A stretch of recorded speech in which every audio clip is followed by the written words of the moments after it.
Welkom by meneer Wimpie. Vandag maak ons witsous. Voeg jou botter in jou margarine in 'n pot en op die stoof laat dit net smelt.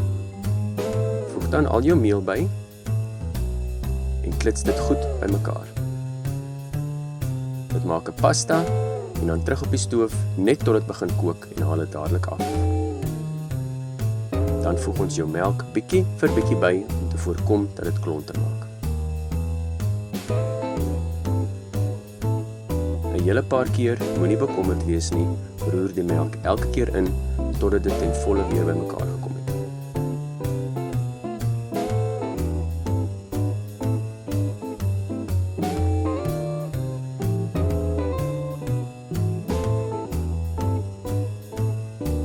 Baie belangrik, moenie vergeet van jou sout en peper nie.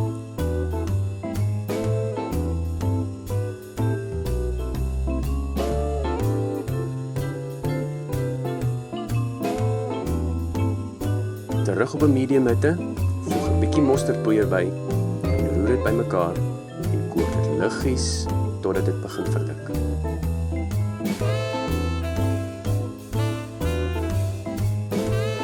Sodra dit begin borrel, kan jy dit vir 'n minuut of 2 kook om seker te maak die meel is gaar.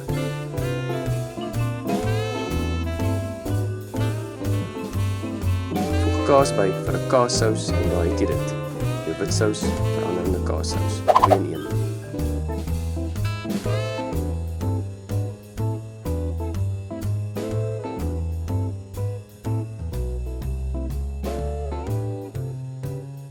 Baie dankie vir die saamkyk. Skryf gerus in by my kanaal en laat my weet wat jy gedink het van die video.